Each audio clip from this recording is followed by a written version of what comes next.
Enter Moore. Common man enters, removes a cloth, hears Moore, shakes head, exits. Boat! Boat! Oh, come along, it's not as bad as that. Boat! Enter Norfolk. He stops, turning, pleased. Howard, I can't get home. They won't bring me a boat. Do you blame them? Is it as bad as that? It's every bit as bad as that. Then it's good of you to be seen with me. I followed you. Were you followed? Probably. So listen to what I have to say. You're behaving like a fool. You're behaving like a crank. You're not behaving like a gentleman. All right, that means nothing to you. But what about your friends? What about them? God damn it, you're dangerous to know. Then don't know me. There's something further. You must have realized by now there's a policy with regards to you. The king is using me in it. That's clever. That's Cromwell. You're beaten. You're between the upper and the nether millstones, then. I am. Howard, you must cease to know me. I do know you. I wish I didn't, but I do. I mean as a friend. You are my friend. I can't relieve you of your obedience to the king, Howard. You must relieve yourself of our friendship. No one's safe now, and you have a son. You might as well advise a man to change the color of his hair. I'm fond of you, and there it is. You're fond of me, and there it is. What's to be done, then? Give in. I can't give in, Howard. You might as well advise a man to change the color of his eyes. I can't. Our friendship's more mutable than that. Oh, that's immutable, is it? The one fixed point in a world of changing friendships is that Thomas More will not give in. To me, it has to be, for that's myself. Affection goes as deep in me as you think, but only God is love right through and through, Howard. And that's myself. And who are you? God damn it, man, it's disproportionate. We're supposed to be the arrogant ones, the proud, splenetic ones, and we've all given in. Why must you stand out? You'll break my heart. We'll do it now, Howard. Part as friends and meet as strangers. He attempts to take Norfolk's hand, Norfolk throwing it off. Daft, Thomas. Why do you want to take your friendship from me? For friendship's sake, you say we'll meet as strangers, and every word you've said confirms our friendship. Oh, that can be remedied. Walks away, turns in one of deliberate insult. Norfolk, you're a fool. You can't place a quarrel. You haven't the style. Hear me out. You and your class have given in, as you rightly call it, because the religion of this country means nothing to you one way or the other. Well, that's a foolish saying for a start. The nobility of England has always The been... nobility of England, my lord, would have snored through the Sermon on the Mount. But you'll labor like Thomas Aquinas over a rat dog's pedigree. Now, what's the name of those distorted creatures you're all breeding at the moment? An artificial quarrel's not a quarrel. Don't deceive yourself, my lord. We've had a quarrel since the day we met. Our friendship was but sloth. Oh, you can be cruel when you've a mind to be, but I've always known that. What's the name of those dogs? Marsh mastiffs, bog beagles? Water spaniels. And what would you do with a water spaniel that was afraid of water? You'd hang it. Well, as a spaniel is to water, so is a man to his own self. I will not give in because I oppose it. I do not. My pride, my spleen, nor my other appetites, but I do. He goes up to him and feels him up and down like an animal. Margaret's voice is heard, well off. calling. Father! Attention is irresistibly caught by this. He turns back determinedly to Is there no single sinew in the midst of this that serves no appetite of Norfolk's, but is just Norfolk? There is. Give that some exercise, my lord. Father! Thomas. Because as you stand, you'll go before your maker in a very ill condition. enter Margaret below. She stops, amazed at them. Now steady, Thomas. And you'll have to think that somewhere back along your pedigree, a bitch got over the wall. Norfolk lashes out at him. He ducks and winces. Exit Norfolk. Father. Father, what was that? That was Norfolk. He looks after him wistfully. Roper enters. Do you know, sir? Have you heard? Moore is still looking off, not answering. Have you told him? We've been looking for you, Father. There's to be a new act through Parliament, sir. Act? Yes, sir, about the marriage. Oh, Turning back again, Roper and Margaret look at one another. Father, by this act, they're going to administer the oath. an oath? On what compulsion? It's expected to be treason. What is the oath? It's about the marriage, sir. But what is the wording? We don't need to know the wording. We know what it will mean. It will mean what the words say. An oath is made of words. It may be possible to take it or avoid it. Have we a copy of the bill? There's one coming out from the city. Then let's get home and look at it. Oh, I've no boat. Looks off again after Norfolk. Father, he tried to hit you. Yes, I spoke slightingly of water spaniels. Let's get home. He turns and sees Roper excited and truculent. But, sir, Now listen, Will. And Meg, you listen too. You know I know you well. God made the angels to show him splendor, as he made animals for innocent and plants for their simplicity. But man he made to serve him wittingly, in the tangle of his mind. If he suffers us to fall to such a case that there is no escaping, then we may stand to our tackle as best we can. And yes, Will, then we may clamor like champions, if we have the spittle for it. And no doubt it delights God to see splendor where he only looked for complexity. But it's God's part, not our own, to bring ourselves to that extremity. Our natural business lies in escaping. So let's get home and study this bill. Exit Moore, Roper, and Margaret. Enter Common Man, dragging a cage. The rear of the stage remains in moonlight. Now descends a rack, which remains suspended. Common Man, aggrieved, brings the basket on. Now look, I don't suppose anyone enjoyed it any more than he did. Well, not much more. Takes from the basket and dons a coat and hat. The pay scale being what it is, they have to take a rather common type of man into prison service. But it's a job. Admits Moore to jail, turns keys. Bit nearer the knuckle than most, perhaps, but it's a job, like any other job. Sits on steps.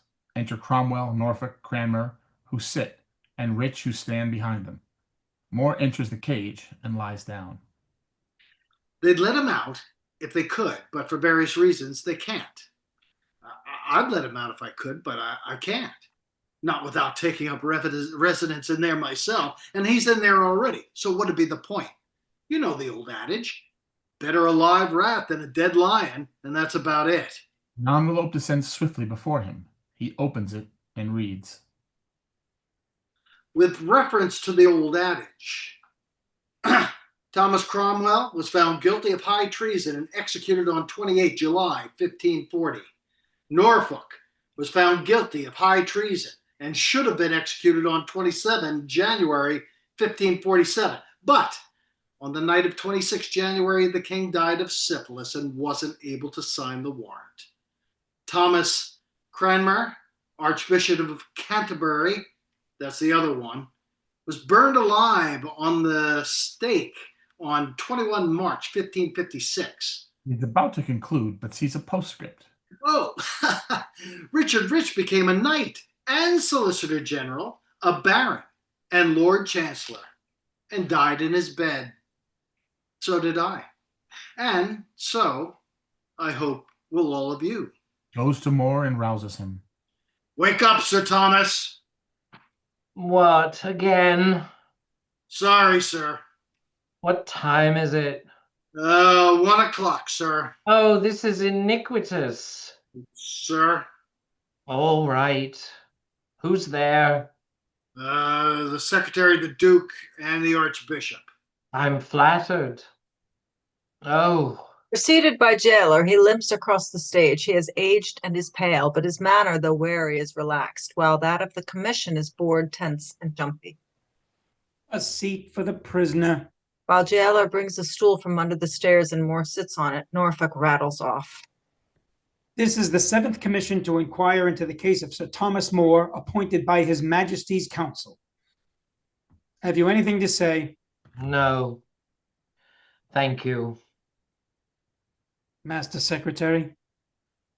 Sir Thomas, do the witnesses attend? Secretary. Sir? Cromwell to jailer. Nearer. Come where you can hear. Jailer takes up stance by Rich. To Moore. Sir Thomas, you have seen this document before. Many times. It is the Act of Succession. These are the names of those who have sworn to it. I have, as you say, seen it before. Will you swear to it? No. Thomas, we must know plainly.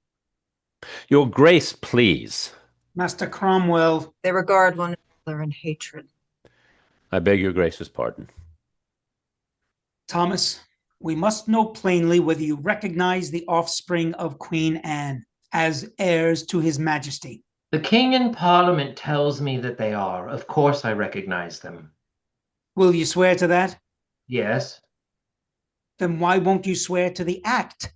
More because than that. there Oh, is sorry. no more than that in the Act. Is that it? Yes. Then we must find out what it is in the act that he objects to. Brilliant. Norfolk rounds on him. God's wounds. Your Grace, may I try? Certainly. I've no pretension to be an expert in police work. During the next speech, Cromwell straightens up and folds arms resignedly. Sir Thomas, it states in the preamble that the king's former marriage to the Lady Catherine was unlawful, she being previously his brother's wife, and the Pope had no authority to sanction it. Is that what you deny? Is that what you dispute? Is that what you are not sure of? Thomas, you insult the king as his counsel in the person of the Lord Archbishop. I insult no one.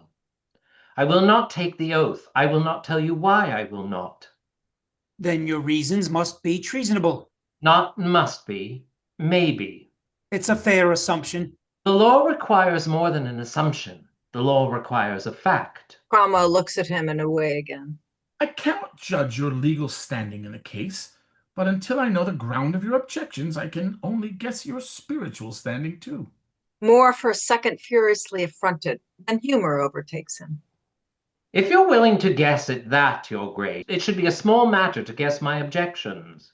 Do have objections to the Act? Well, we know that, Cromwell. You don't, my lord. You may suppose I have objections. All you know is that I will not swear to it. From sheer delight to give you trouble, it might be. Is it material why you won't? It's most material. For refusing to swear, my goods are forfeit, and I am condemned to life imprisonment. You cannot lawfully harm me further. But if you were right in supposing that I had reasons for refusing, and right again in supposing my reasons to be treasonable, the law would let you cut my head off. Norfolk has followed with some difficulty. Oh, yes. Oh, well done, Sir Thomas. I've been trying to make that clear to His Grace for some time. Norfolk hardly responds to the insult. His face is gloomy and disgusted. Oh, confound all this. I'm not a scholar, as Master Cromwell never tires of pointing out, and frankly, I don't know whether the marriage was lawful or not, but damn it, Thomas, look at those names. You know those men. Can't you do what I did and come with us for fellowship? And when we stand before God, and you are sent to paradise for doing according to your conscience, and I am damned for not doing according to mine, will you come with me for fellowship? So those of us whose names are there are damned, Sir Thomas? I don't know, Your Grace. I have no window to look into another man's conscience. I condemn no one. Then the matter is capable of question? Certainly. but that you owe obedience to your king is not capable of question. So lay a doubt against certainty and sign. Some men think the earth is round, others think it flat. It is a matter capable of question. But if it is flat, will the king's command make it round? And if it is round, will the king's command flatten it? No, I will not sign. Then you have more regard to your own doubt than you have to his command. For myself, I have no doubt. No doubt of what? No doubt of my grounds for refusing this oath. Grounds I will tell to the king alone, and which you, Master Secretary, will not trick out of me. Thomas, Oh, gentlemen, can't I go to bed?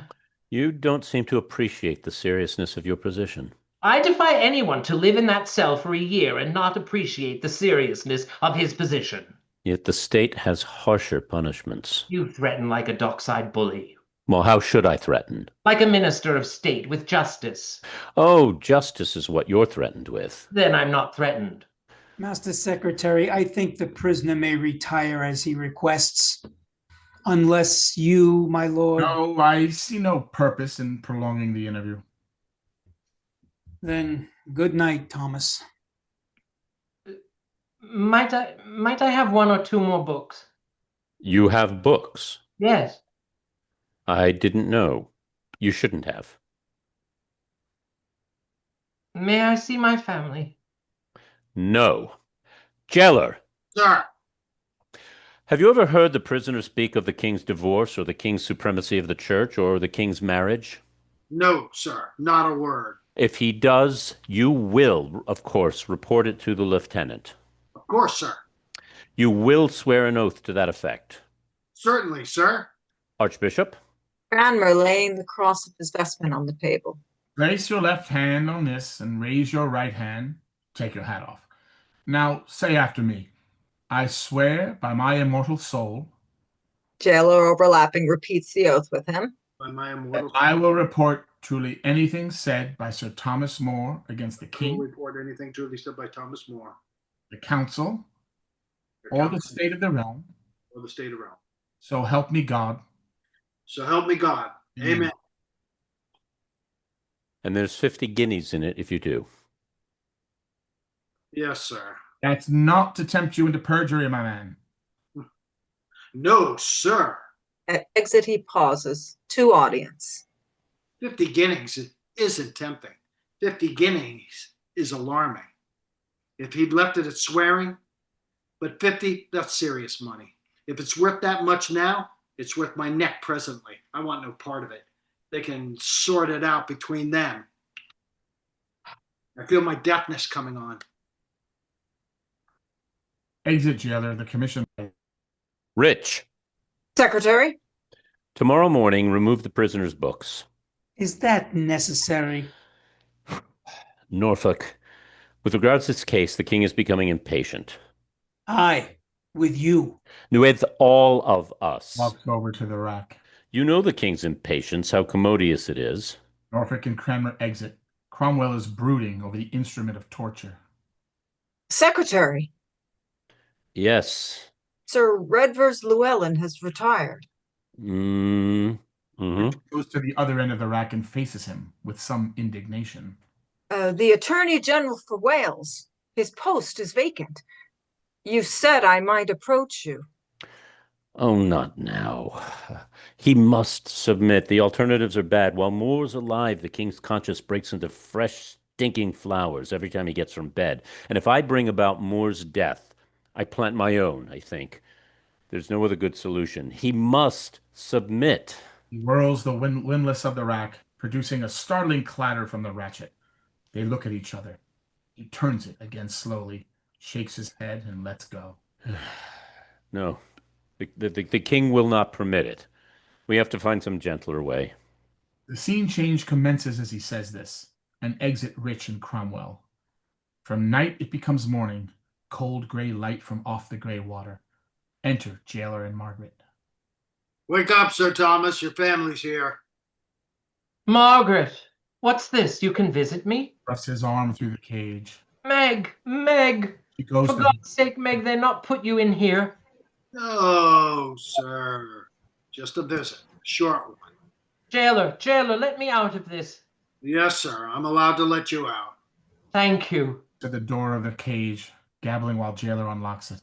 Thank you. Thank you. Comes out. He and she regard each other. Then she drops into a curtsy. Good morning, Father. Oh, good morning, good morning. Enter Alice, supported by Roper. She, like Moore, is aged and is poorly dressed. Good morning, Alice. Good morning, Will. Roper is staring at the rack in horror. Alice approaches Moore and peers at him technically. Husband, how do you? As well as need be, Alice. Very happy now. Will? This is an awful place. Except it's keeping me from you, my dears, it's not so bad. Remarkably like any other place.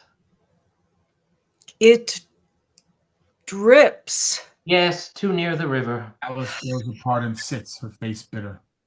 It Margaret, fall- engages from him, takes basket from her mother. We brought you some cheese. Shows him there is constraint between them. Cheese. And custard. And a custard. And other things. She doesn't look at him. And a bottle of wine. Oh, is it good, son Roper? I don't know, sir. Well, Sir, come out. Swear to the act, take the oath, and come out. is this why they let you come? Yes. Meg's under oath to persuade you.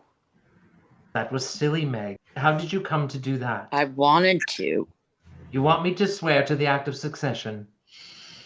God more regards the thought of the heart than the word of the mouth. Or so you've already told me. Yes.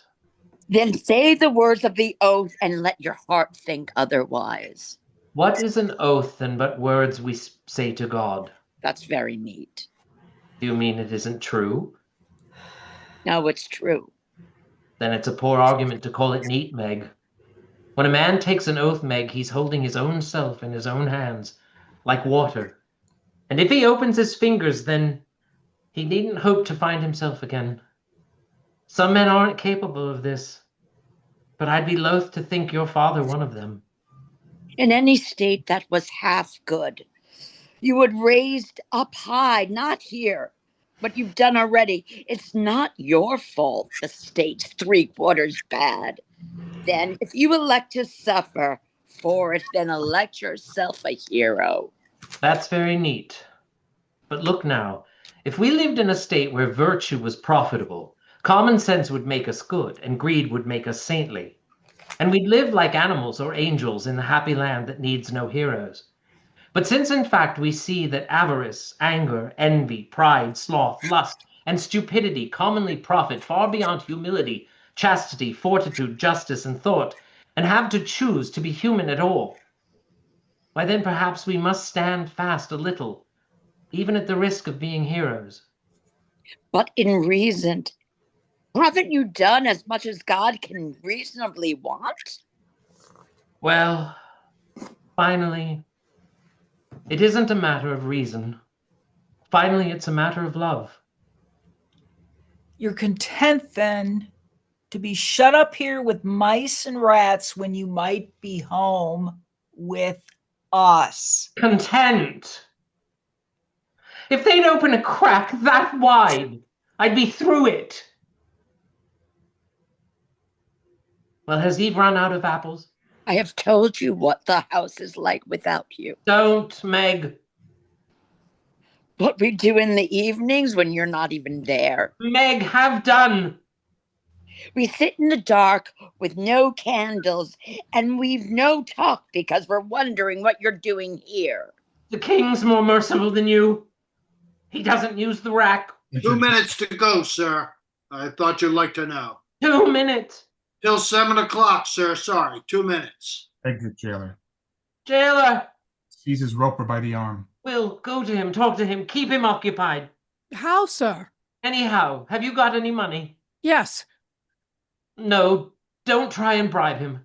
Let him play for it. He's got a pair of dice. And talk to him, you understand, and take this. Hands him the wine. And mind you share it. Do it properly. Will. Roper nods vigorously and exits. Now listen. You must leave the country. All of you must leave the country. And leave you here? It makes no difference, Meg. They won't let me see you again. Breathlessly, a prepared speech under pressure. You must all go on the same day, but not on the same boat. Different boats from different ports. And after the trial, then? There'll be no trial. They have no case. Do this for me, I beseech you. Yes. Alice. Alice, I command you. Right. War looks into the basket. Oh, this is splendid. I know who packed this. I packed it. Yes, you still make superlative custard, Alice. Do I? That's a nice dress you have on. It's my cooking dress. It's very nice anyway. Nice color. By God, you think very little of me. I know I'm a fool, but I'm no such fool as at this time to be lamenting for my dresses or to relish complimenting on my custard.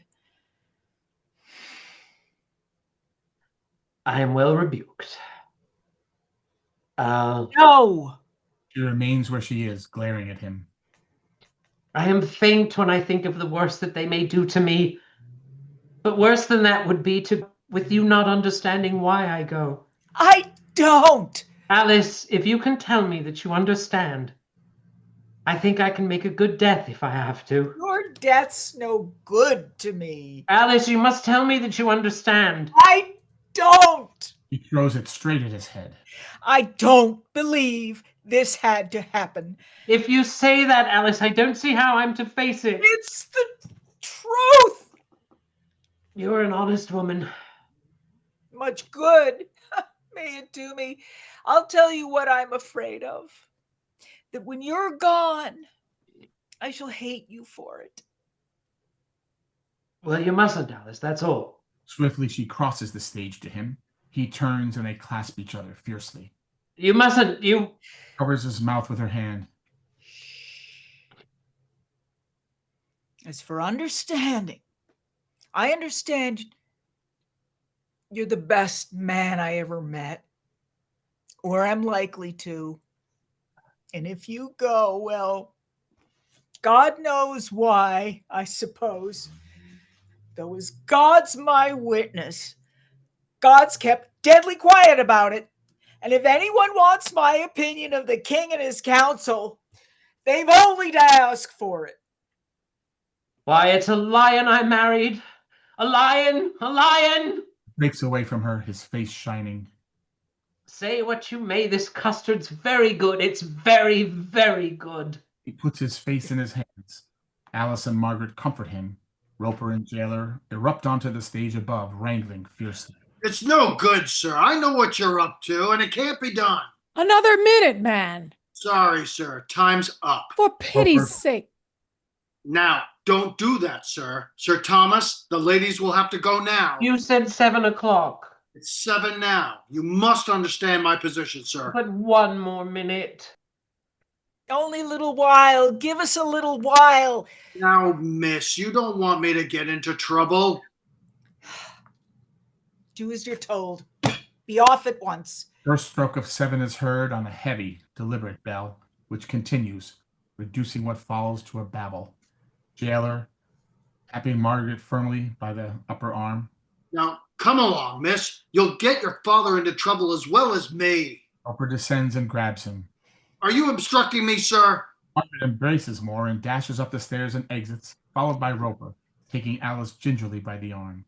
Now, my lady, no trouble. No, put your muddy paws on me. Am I to call the guard then? Then come on. Alice, facing him, puts foot on bottom stair and so retreats before him, backwards. For God's sake, man, we're saying goodbye. You don't know what you're asking for, sir. You don't know how you're watched. Filthy, stinking, gutter-bred turnkey. Call me what you like, ma'am. You've got to go. I'll see you suffer for this. You're doing your husband no good. Alice, goodbye, my love. On this, the last stroke of the 7 sounds. Alice raises her hand, turns, and with considerable dignity exits. Jailer stops at the head of the stairs and addresses Moore, who, still crouching, turns from him, facing audience. You understand my position, sir. There's nothing I can do. I'm a plain, simple man. I just want to keep out of trouble. Oh, sweet Jesus, these plain, simple men! Immediately music, portentous and heraldic, is heard. Bars, rack, and cage are flown swiftly upwards. The lighting changes from cold gray to warm yellow, recreating a warm interior. Enter Cromwell. He ringingly addresses the audience as soon as the music ends. Cromwell, indicating descending props. What Englishman can behold without awe the canvas and rigging of the law? Dun, dun, dun, dun. Forbidden here the galley masters whip, hearts of oak in the law's great ship. To common man who is tiptoeing discreetly off stage. Where are you going? I've finished here, sir. Well, you're the foreman of the jury. Oh, no, sir. Are you John Delancey? John Dauncey, the general dealer? Yes, sir. Resuming his rhetorical stance. Foreman of the jury, does the cap fit? Yes, sir. So now we'll apply the good, plain sailor's art and fix these quicksands upon law's plain chart. Several narrow panels, orange and bearing the monogram HRVII in gold letters, are lowered.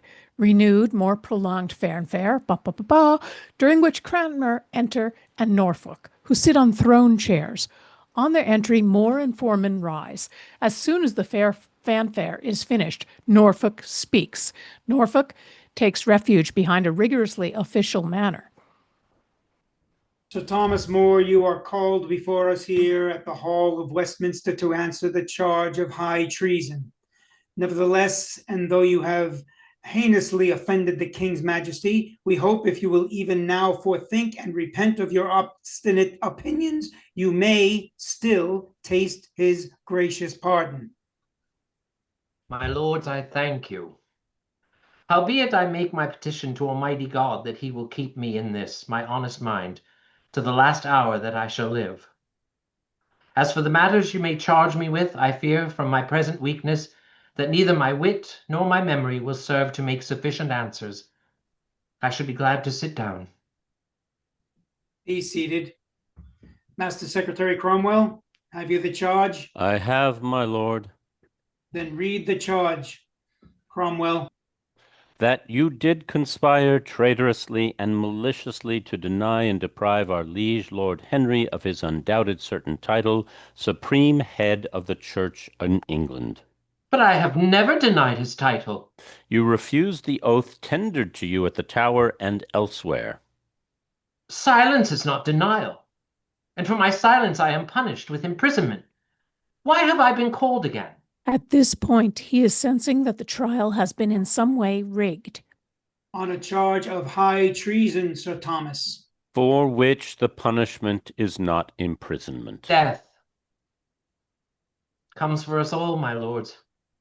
Yes, even for kings he comes, to whom amidst all their royalty and brute strength he will neither kneel, nor make them any reverence, nor pleasantly desire them to come forth, but roughly grasp them by the very breast and rattle them until they be stark dead, so causing their bodies to be buried in a pit and sending them to a judgment, whereof at their death their success is uncertain.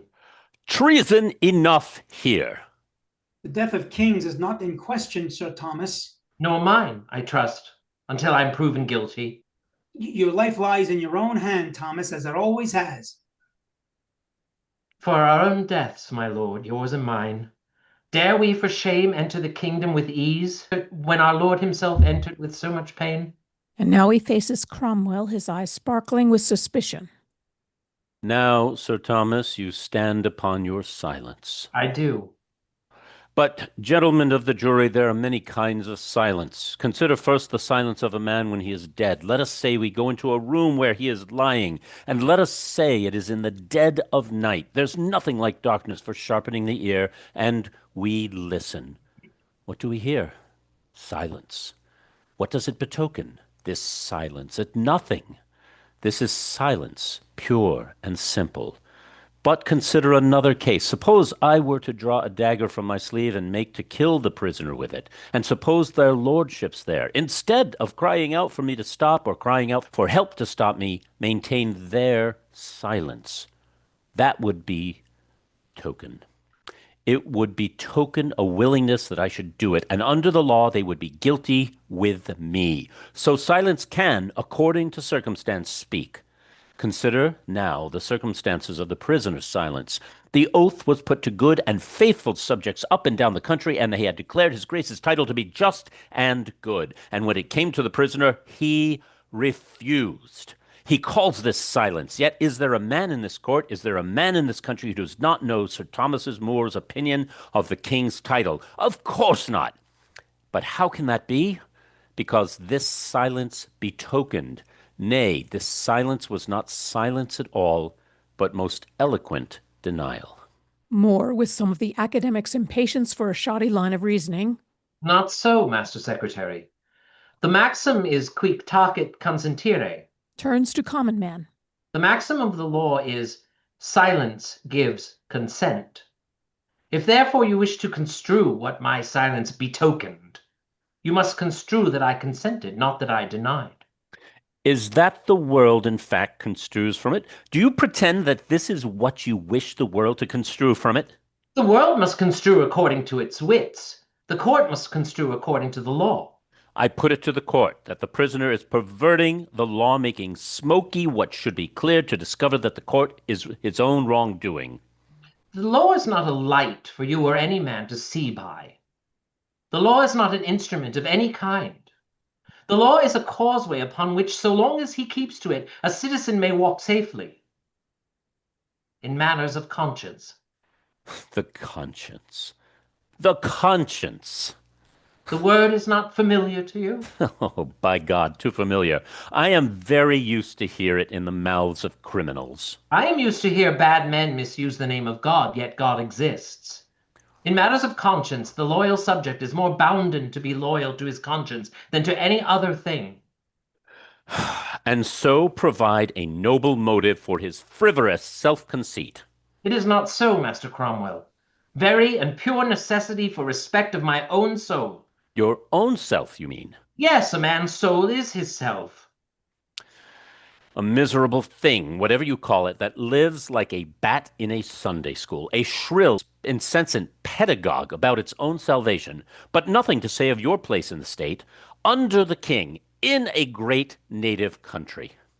Is it my place to say good to the state's sickness? Can I help my king by giving him lies when he asks for truth? Will you help England by populating her with liars? My lords, I wish to call Sir Richard Rich. Enter Rich. He is now splendidly official in dress and in bearing. Even Norfolk is a bit impressed. Sir Richard. I do solemnly swear. I do solemnly swear that the evidence I shall give before the court shall be the truth, the whole truth, and nothing but the truth. Yes? So help me God, Sir Richard. So help me God. Take your stand there, Sir Richard. Now, Rich, on 12 March, were you at the Tower? I was. With what purpose? I was sent to carry away the prisoner's books. Did you talk to the prisoner?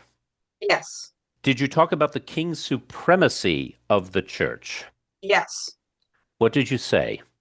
I said to him, supposing there was an act of parliament to say that I, Richard Rich, were to be king, would not you, Master More, take me for king? That I would, he said, for then you would be king. Then he said, The prisoner? yes, my lord. But I will put you a higher case, he said. How if there were an act of parliament to say that God should not be God? This is true. And then you said, Silence. I said, but I will put you a middle case. Parliament has made our king head of the church. Why will you not accept him? Then he said Parliament had no power to do it. Repeat the prisoner's words. He said Parliament has not the competence, or words to that effect. He denied the title? He did. In good faith, Rich, I am sorrier for your perjury than my peril. You deny this? Yes, my lords. If I were a man who heeded not the taking of an oath, you know well I need not be here. Now I will take an oath. If what Master Rich has said is true, then I pray I may never see God in the face, which I would not say were it otherwise for anything on earth. Cromwell to Foreman, calmly, technically. That is not evidence. Is it probable that after so long a silence on this, the very point so urgently sought of me, I should open my mouth to such a man as that? Do you wish to modify your testimony? No, Secretary. There were two other men, Southwell and Palmer. Unhappily, Sir Richard Southwell and Master Palmer are both in Ireland on king's business. It has no bearing. I have their deposition here in which the court will see. They state that being busy with the prisoner's books, they did not hear what was said. Hands deposition to Foreman, who examines it with much seriousness. If I had really said this, is it not obvious he would instantly have called these men to witness? Sir Richard, do you have anything to add? Nothing, Mr. Secretary. So, Thomas? More looking at Foreman. To what purpose? I am a dead man. To Cromwell. You have your desire of me. What you have hunted me for is not my actions, but the thoughts of my heart. It is a long road you have opened, for first men will disclaim their hearts, and presently they will have no hearts. God help the people whose statesmen walk your road. Then the witness withdraw. I have one question to ask the witness. Rich stops. That's a chain of office you are wearing. May I see it? Norfolk motions him to approach. Moore examines the medallion. The Red Dragon. To Cromwell. What's this? Sir Richard is appointed Attorney General for Wales. Moore looking into Rich's face with pain and amusement. For Wales. Why, Richard, it profits a man nothing to give his soul for the whole world. But for Wales. Exit Rich, stiff-faced but infrangibly dignified. Now I must ask the court's indulgence. I have a message for the prisoner from the king. Sir Thomas, I am empowered to tell you that even now... No, it cannot be. The case rests. Norfolk is staring at Moore. My lord. The jury will retire and consider the evidence. Considering the evidence, it shouldn't be necessary for them to retire. Standing over Foreman. Is it necessary? No, sir. Then is the prisoner guilty or not guilty? Guilty, my lord. Norfolk leaping to his feet, all rise save Moore. Prisoner at the bar, you have been found guilty of high treason. The sentence of the court is that... My lord. Norfolk breaks off. Moore has a sly smile. From this point to end of play, his manner is one of who has filled all his obligations and will now consult no interests but his own. My lord, when I was practicing the law, the manner was to ask the prisoner before pronouncing sentence if he had anything to say. Have you anything to say? Yes. He rises, all others sit. To avoid this, I have taken every path my winding wits would find. Now that the court has determined to condemn me, God knoweth how I will discharge my mind. Concerning my indictment and the king's title, the indictment is grounded in an act of parliament which is directly repugnant to the law of God. The king in parliament cannot bestow the supremacy of the church because it is a spiritual supremacy. And more to this, the immunity of the church is promised both in Magna Carta and the king's own coronation oath. Now we plainly see that you are malicious. Not so, Master Secretary. I am the king's true subject and pray for him and all the realm. I do none harm. I say none harm. I think none harm. And if this be not enough to keep a man alive, in good faith I long not to live. I have, since I came into prison, been several times in such a case that I thought to die within the hour. And I thank our Lord I was never sorry for it, but rather sorry when it passed. And therefore my poor body is at the king's pleasure. Would God my death might do him some good. Nevertheless, it is not for the supremacy that you have sought my blood, but because I would not bend to the marriage. Immediately the scene changes, commences, while Norfolk reads the sentence. Prisoner at the bar, you have been found guilty on the charge of high treason. The sentence of the court is that you shall be taken from this court to the Tower, thence to the place of execution, and there your head shall be stricken from your body, and may God have mercy on your soul. The trappings of justice are flown upwards. Norfolk and Cranmer exit with the chairs. The lights are dimmed save for 3 areas, spots left, center, and right front, and a black arch cutout is lowered. Through this arch, where the axe and the block are silhouetted against a light of steadily increasing brilliance, comes the murmur of a large crowd, formalized into almost a chant. The foreman doffs cap, and as common man, he removes the prisoner's chair and the 2 benches. Cromwell pushes the table off, takes a small black mask from the basket, and puts it on common man. The common man thus becomes traditional headsman. He ascends the stairs, sets up the block from its trap, gets the axe, and then straddles his legs. At once the crowd falls silent. Exit Cromwell, dragging basket. Norfolk joins Moore in the center spot. Cranmer takes his position on the rostrum. The woman goes under the stairs, I could come no further, Thomas. proffering a goblet. Here, drink this. My master had easel and gall, not wine, given him to drink. Let me be going. Father! She runs to him in the center spot and flings herself upon him. Father! Father! Have patience, Margaret, and trouble not thyself. Death comes for us all, even at our birth. He holds her head and looks down at it for a moment in recollection. Even at our birth, death does but stand aside a little. And every day he looks towards us and muses somewhat to himself, whether that day or the next will draw nigh. It is the law of nature,